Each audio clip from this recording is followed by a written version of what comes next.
Bienvenue à vous sur Ici Beyrouth, c'est une femme, une histoire. J'ai le plaisir de recevoir toutes les semaines une femme libanaise au parcours remarquable. Notre invitée de la semaine est Christina Khater, fondatrice et PDG de Christie's Lab, une agence de communication et d'événementiel régionale.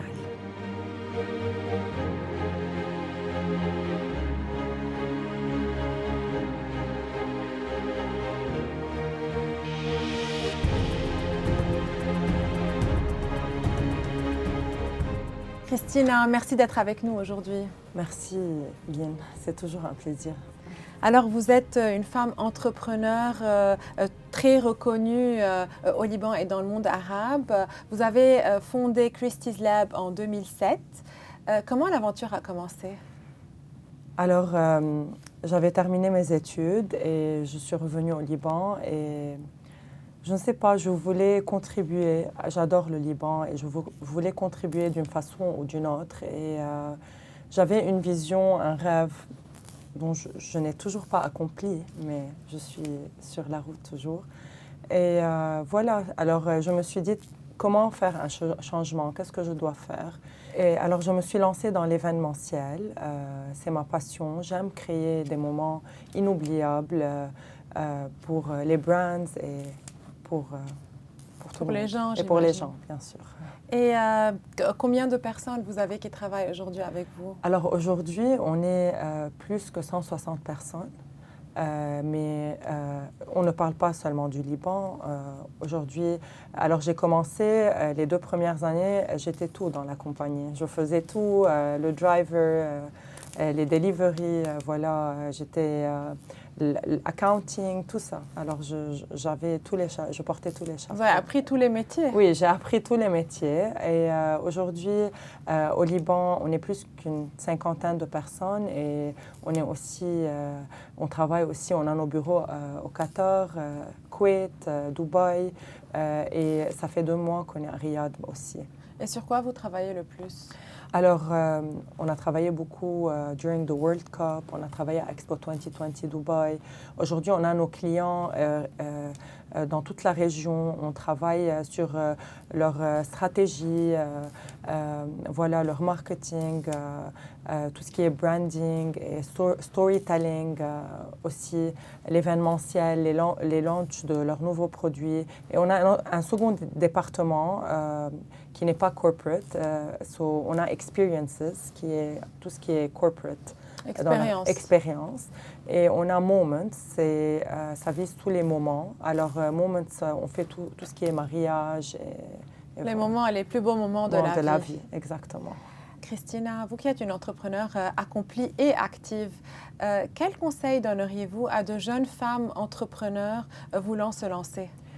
Alors, le plus important, c'est la confiance en soi-même. Et cette confiance ne viendra jamais de l'entourage.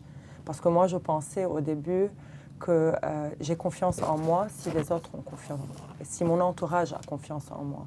L'entourage va les soutenir d'un certain point de vue ou d'une certaine perspective. Mais on doit savoir que la confiance, elle vient de soi-même, bien sûr. Elle vient de soi-même et il ne faut jamais désespérer. Et si elles consacrent leur vie à travailler un travail qui n'est pas du travail, quelque chose qu'elles aiment, qu'elles sont passionnées, tous les obstacles ne seront rien devant. Bien sûr, surtout, il ne faut pas qu'elles perdent de vue en fait leur but. Voilà, il faut pas qu'elles perdent de vue leur but. Il ne faut jamais désespérer. Il faut savoir que le monde est si grand, mais il est si beau. Et il y a beaucoup de difficultés, mais quand on aime ce qu'on fait, alors on sera toujours plus forte. Bien sûr. Alors, Christina, vous avez reçu de nombreux prix. Vous avez été nommée pionnière des ODD par le Pacte mondial des Nations Unies en 2019. Vous avez également reçu le Women in Business and the Professions World Award. Vous avez aussi reçu le prix de femme entrepreneur de l'année par le Silver Stevie Award qui couvre le Moyen-Orient, l'Afrique et l'Europe. Qu'est-ce que ces prix signifient pour vous? Je sens une grande responsabilité envers toutes les femmes au Liban et au Moyen-Orient, spécialement au Liban, parce que ça, c'est une preuve que toutes les femmes peuvent arriver et on peut contribuer à l'économie aussi de notre pays. Et ça, c'est quelque chose dont je ne savais pas quand j'étais plus jeune et dont je ne comprenais pas. Je suis une fille qui a vécu en dehors du Liban quand je veux dire, j'ai fait mon école la plupart de mon adolescence en dehors du Liban et je suis venue au Liban et je ne connaissais personne. Et bon, j'ai commencé de zéro et avec la passion que j'ai envers donner aux autres et envers donner aux clients et moi, que j'appelle nos partenaires. Je sens toujours que tout ce qu'on peut faire, c'est rien. Je veux dire, on peut toujours faire plus. Alors cette responsabilité est très importante pour moi et j'espère que je serai toujours à la hauteur de ces prix. Oui, oui, il n'y a forcément pas de raison puisque jusque-là, Christie's Lab connaît un grand succès. Vous avez un large portfolio de clients et aussi vous continuez dans ces démarches de générosité au-delà des femmes puisque aussi, après l'explosion du port, vous avez lancé l'initiative One Home at a Time. Pouvez-vous nous en parler? Alors après l'explosion, on a lancé l'initiative de One Home at a Time. Alors, on avait tout le team et toutes les ressources. En fin de compte, c'est un peu ce qu'on fait dans notre travail. On construit plein de choses. Alors, on est tous partis à Beyrouth et on a pu aider 97 familles sans ressources. Bien sûr, on a soutenu financièrement, j'imagine. Oui. Vous avez reconstruit des oui. logements? Oui. On a reconstruit des logements avec les matériaux qu'on avait dans nos dépôts, nos partenaires, nos amis. Alors, et on a pu aider 97 familles. C'était un chiffre important. Oui, c'était un chiffre important et vraiment, tout le team de Christie's Lab a trop contribué et voilà, alors c'était la moindre des choses, en fin de compte, je veux dire. Bien sûr, cet élan de solidarité qu'on a vu au lendemain de l'explosion de Libanais entre eux et aussi de l'étranger a prouvé que finalement on pouvait main dans la main essayer de s'en sortir et c'est ça le plus important. Pour revenir un peu à tout ce que vous faites en faveur des femmes, vous avez lancé il y a quelques mois the Know Her Initiative, je le dis en anglais parce que le titre est en anglais, en partenariat avec les Nations Unies, le Nawaya Network, Bloom MEA, Stand for Women, avec le soutien du PNUD. En quoi consiste cette initiative? Alors aujourd'hui, on a plein de jeunes femmes qui ont travaillé sur leurs projets, leur entreprise et elles ont besoin plus de contacts, plus d'exposure au Liban et dans la région. Alors on a créé une database sur notre site et on a mis tous leurs contacts, toutes leurs informations. Avec aussi les connaissances et l'expertise de chaque chaque femme. Et on est en train de les mettre en contact, j'imagine. Oui. Et on est en train de travailler sur une campagne publicitaire qu'on va lancer d'ici 2 semaines. Et voilà. Alors, elles sont en train aussi de faire plein de trainings. We're bridging them, connecting them to many other people. Oui, bien sûr, parce que c'est très important. Le réseau et de créer ces réseaux, ça leur ouvre de nouvelles opportunités. Et c'est ça le plus important aujourd'hui, parce qu'on a tellement de femmes qualifiées au Liban, mais qui, en fait, n'arrivent pas à sortir ou à s'exporter ou à exporter leur expertise. En fait. Bien sûr. Et puisque tous nos clients sont, je veux dire, on a de grands clients dans la région, alors pourquoi pas? Il faut toujours aider et donner. Ça, essayer de l'exemple faire de une solidarité féminine. Oui. Christina, vous êtes une femme, vous êtes une mère célibataire, on va dire. Combien est-ce que c'est difficile aujourd'hui au Liban d'être une femme seule en train d'élever un enfant? Alors, je suppose que ce n'est pas facile pour aucune femme d'élever un enfant toute seule.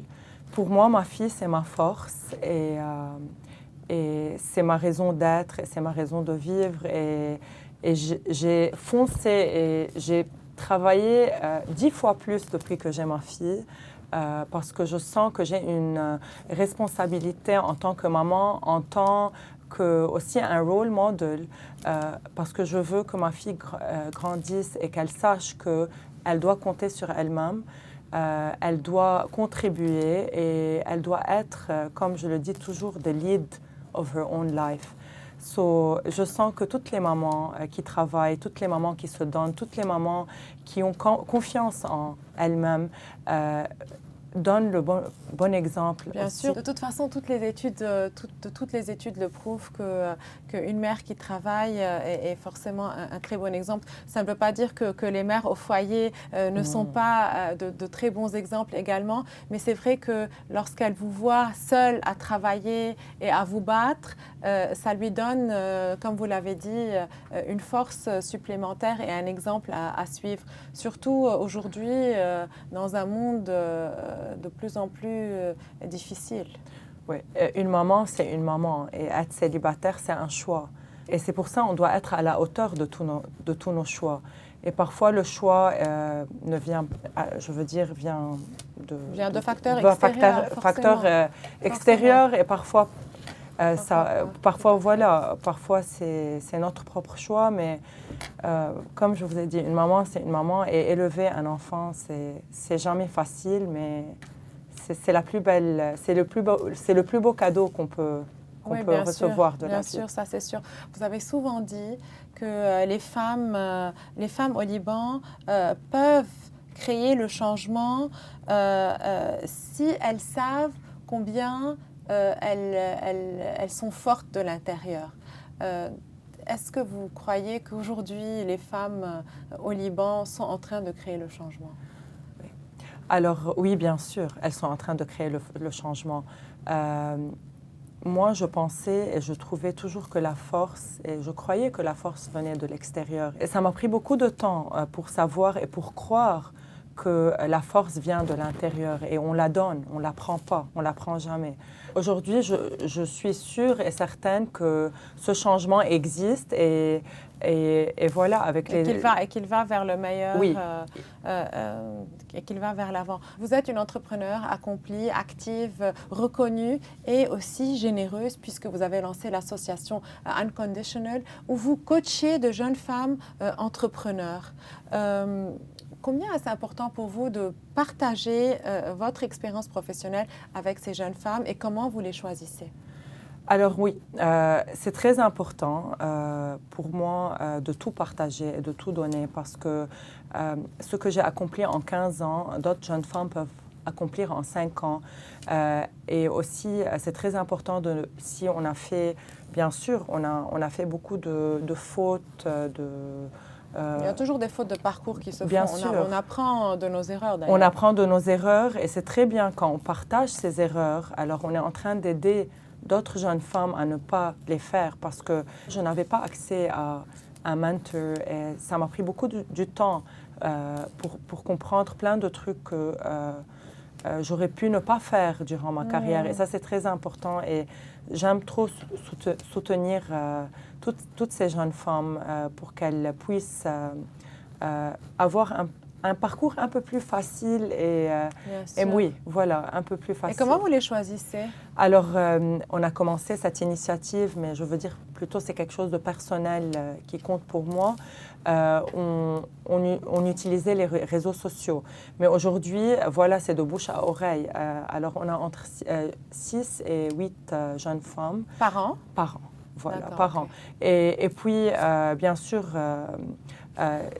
moi, tout le monde a accès Oui, bien sûr, c'est facile. Donc, pour les personnes qui nous regardent donc, et qui ont envie d'avoir accès et qui ont des questions forcément, comment avancer, comment rencontrer des gens. Donc, ils ont juste à vous contacter sur votre site web ou vos réseaux sociaux. Bien sûr. Et combien de temps prend ce coaching? Il est comment dans la durée? Alors, c'est chaque 2 semaines. Parfois, c'est par un meeting virtuel ou parfois, c'est des in-person meetings. Parfois, c'est les 8 jeunes filles en même temps. Et elles s'échangent leur expérience. Oui, voilà, et exactement. partagent un peu. Et ça leur permet aussi d'échanger, en fait. Oui, et parfois, c'est des one-on-one aussi. Alors, c'est très important dans la vie parce que notre carrière, ça fait partie de notre vie. Alors, bien sûr. Moi, je ne peux pas discerner entre ma vie professionnelle et personnelle. Elles font toutes les deux partie de mon identité. Et je suppose que toutes ces jeunes filles, toutes ces jeunes femmes, si elles savent juste que they are heard, that there's someone there. Qu'il y a quelqu'un qui les écoute. Alors qui les écoute et qui leur guide d'une façon professionnelle aussi. Ça, c'est très important. Et si vous vouliez donner un conseil à ces jeunes femmes entrepreneurs en une seule phrase, que diriez-vous? Be the lead in your own life. Très beau message de fin. Merci beaucoup, Christina Khatel. Merci d'avoir partagé votre expérience avec nous aujourd'hui dans Une femme, une histoire. Merci beaucoup, Lynn. Merci, c'est toujours un honneur de vous voir et merci aussi à ICI Beyrouth pour me recevoir. C'était Christina Khatel, fondatrice et PDG de Christie's Lab, une femme entrepreneur qui réussit et qui soutient d'autres jeunes femmes entrepreneurs. Retrouvez-nous la semaine prochaine avec une nouvelle invitée dans Une femme, une histoire. Dans l'attente, suivez-nous sur notre site web et nos réseaux sociaux.